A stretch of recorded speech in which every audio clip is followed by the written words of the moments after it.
Like many, I've been looking forward to Splatoon Raiders for a long time, but after 2 days and quite a few hours of playing it, is it turning out to be worth the wait?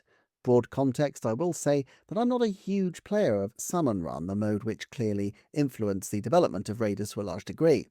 I enjoyed what I played just fine, but generally speaking, my preference in Splatoon terms is Turf War, followed by Tower Defense and Splat Zones. I very occasionally dip into Summon Run and other modes, but mostly I tend to ignore those.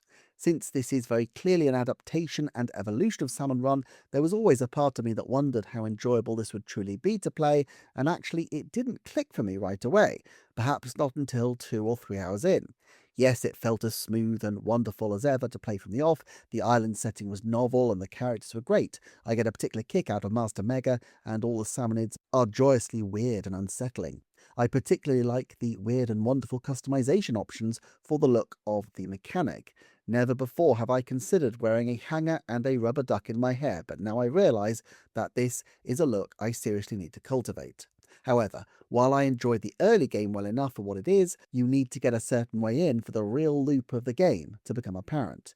The early stages mainly consist of small interlinked areas for hordes to appear from. Despite a robot guy being able to launch you into the air, there's not a lot of verticality, and while there are secrets, it doesn't feel like exploration was a priority in the design of these stages. It's not even like the game's overworld map matches the topography of the levels themselves, and while these spiralite islands are fun at first, the grungy and oddly muted look doesn't feel entirely compelling to me. But that's because the true joy of the game comes in getting to grips with the unique mechanics they've sculpted onto the Salmon Run concept.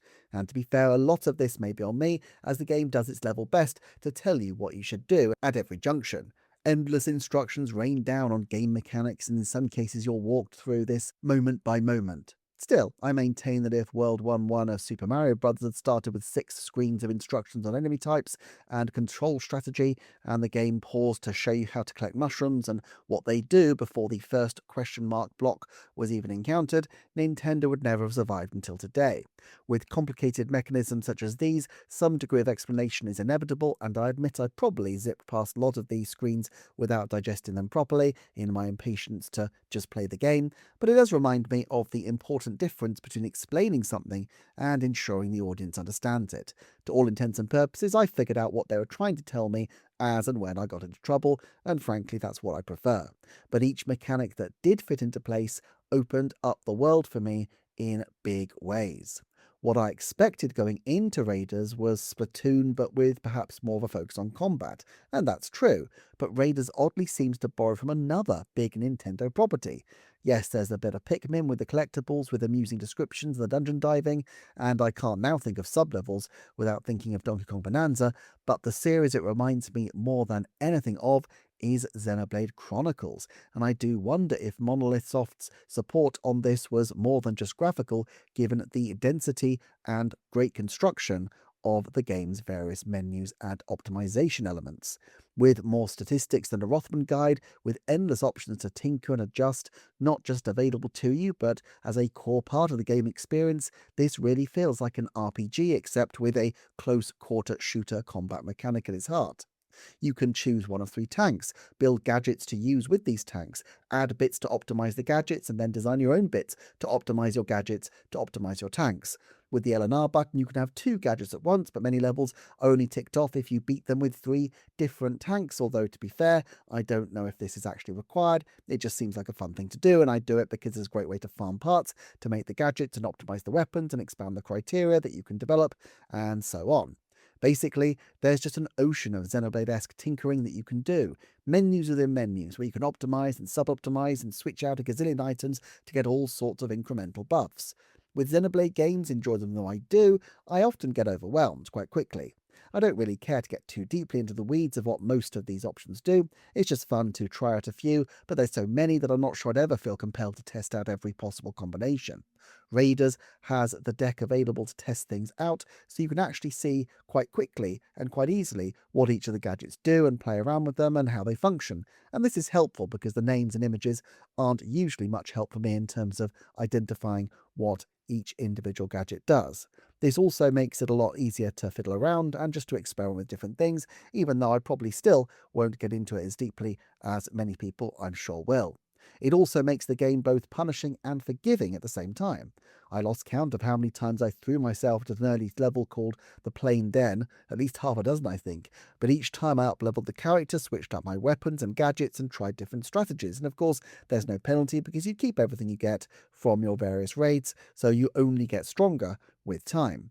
With the gadgets in play, you really need to think strategically, and this is what transformed my initial, rather muted experience into the point where I'm really obsessed with this gameplay loop.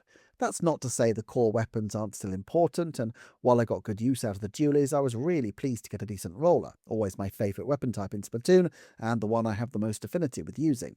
As with the main game, once you find a weapon that works for you, it's easy to slip into the groove of it, but as better weapons come along, all of the different types, you're encouraged to mix things up as you go. It also helps that as the missions go on, the maps become significantly better. One thing I really like in games like this is some degree of verticality. I think there's a huge difference in the feeling of scope between those titles that take place primarily on flat plains and those which embrace vertical space, something that becomes clear to me playing Breath of the Wild and Witcher 3 relatively close to each other. In Splatoon 3, I felt like a lot of the turf war stages felt flatter, more designed to force close quarter combat than to encourage vertical traversal. My favourite Splatoon stage remains Murray Towers. However, as time goes by, there's more verticality included in the game, including bosses where you need to launch yourself into the air to beat them. Another discovery that really improved my experience is these special compass levels, which are far closer to the kinds of challenges in a Splatoon single-player campaign focused around particular mechanics. Although Deep Cut are constantly nagging you to follow the compasses, it's only once I actually paid attention and figured out how to use these to find secret locations that these wonderful little levels opened up, and I like that they allow you to really experiment with different weapons or gadgets that you might otherwise leave behind. They're great palette cleansers and break the gameplay up considerably from what can be a quite narrow cycle of tinker raid, tinker raid, tinker raid. In fact, there seems to be at least 3 different types of level as far as I can tell. Island hopping exploration-y ones, challenge dungeons with multiple levels and strict time constraints, and these compass levels. Now, the imposition of tight time constraints isn't something I'd necessarily thought would carry over to the single-player campaign, and I wasn't sure about them at first. Frequently, I'd be timed out when I was seconds from collecting the eggs I needed, but I think the strict time limit actually does make sense. The challenge isn't whether you can brute force your way through a situation, but whether you can develop a strategy that will get you to your goal the fastest. And because these are quite short levels to play, you can redo them and you don't feel like you're being punished if you mess things up. The story is so far fairly simplistic, although with the odd hint of some character stuff for Deep Cut, but Return of the Mammalians really blew me away with how surprisingly gripping the narrative became in its final sections, so I'm intrigued to see if we do see more from Deep Cut and more from the lore of the game. The dialogue is obviously designed to channel youth speak, with words like yeeted making an appearance, which I haven't heard used for a couple of years now, but to be fair, it was never going to be a go-to verb of mine in the first place. I just hope this feels authentic to the audience it's designed for and doesn't feel like a 20 and 30-something set of writers at Nintendo trying to jump on yesterday's trend.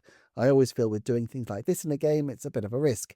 In the long term, it can make the game feel dated, but even in the short term, one wrong move and you're Steve Buscemi.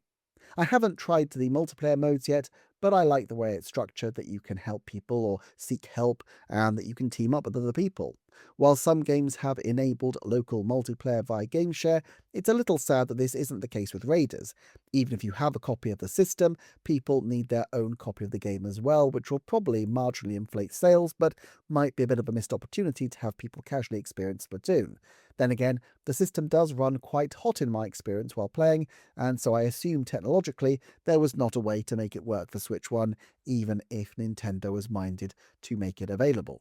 It's not clear how far I am into the game, and it remains to be seen if visually it breaks out and offers true surprises, or remains with the sort of grungy aesthetic we've seen so far.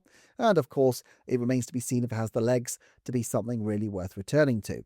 The first major boss was definitely worth the wait though, and the game is just plain fun and hugely addictive. In the main, I can't say enough nice things about Splatoon Raiders. Once you get into the rhythm of it, it's just enormously compelling frenetic action strategy. If you enjoy Splatoon, but also if you like character customization elements of games like Xenoblade, I think Nintendo have made something really special here.